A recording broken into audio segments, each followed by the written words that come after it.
Okay, good morning, everyone. I'm Jason Hewins. I work for Elmhurst Energy on the new build dwellings side.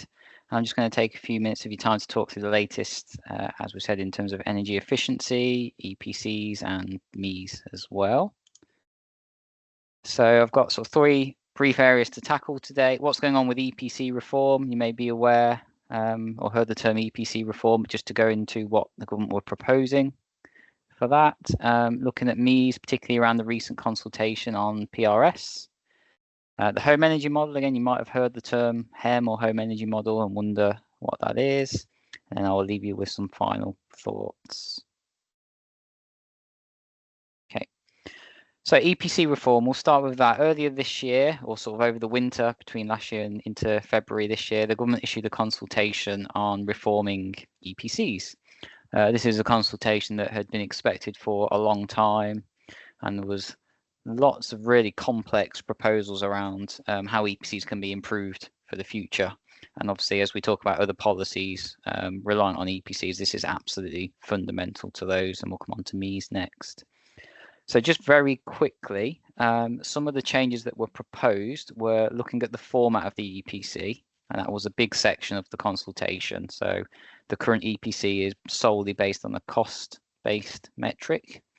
There's been some criticism over the years that we should look at different types of metrics as well to support that, especially if we want to look at using low carbon heating systems, which don't always tally up with using a cost-based metric. So there was proposal to use an energy use metric, a smart readiness metric, and the fabric energy metric reflecting the fabric of the building as well as the current cost-based metric. Quite a significant proposal to reduce the validity period of EPCs. So currently EPCs are valid for 10 years once issued.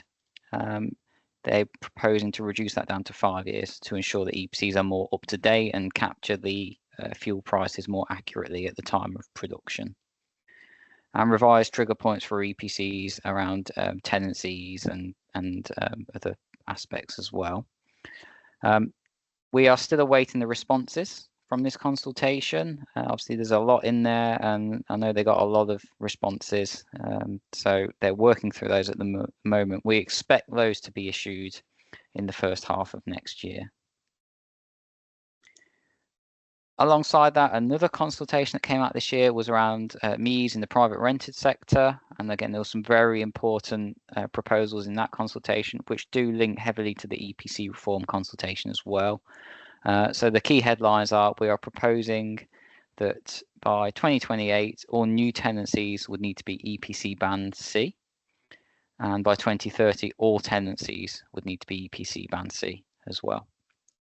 There's a proposal, because of the cost of retrofit, to raise the sort of MEES maximum investment, or cost cap as it's known, from £10,000 to £15,000. And if you do need to get an exemption because you've spent up to the cost cap and you still can't achieve that Band C, there was a proposal to extend that exemption from 5 to 10 years. There was also some mention of potential affordability exemptions, not too many detail on what that might be based on.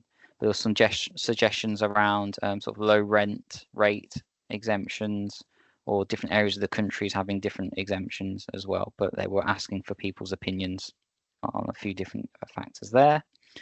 And of course, we've just mentioned EPC reform. The EPC is going to look different and use different metrics, and there's some suggestions that MEES will use other metrics other than the cost-based metric or alongside the cost-based metric.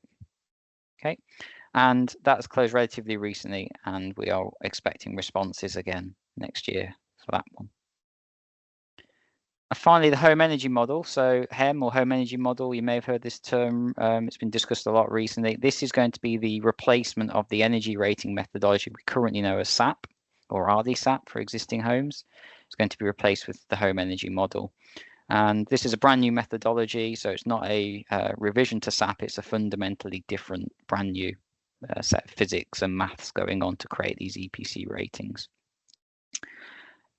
It's not being used yet for any official purpose. The first version, or the first official use, will be expected to come later this year or next year, which is to use it for calculation of compliance for building regulations on new homes.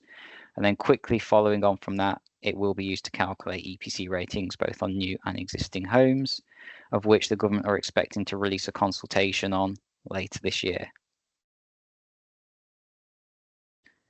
Okay, so final thoughts. The three parts I've presented today very quickly, they are all interrelated, and it's a complex set of relationships between the two. We can't really have EPC reform without the home energy model being ready, because it's likely that that will need to be used to produce the new metrics. But MEES and the changes for PRS are also reliant on EPC reform being finalised. So they all need to sort of come along at the same time, really. So we're expecting a big year next year where the outcomes of these consultations and the next steps are published by government.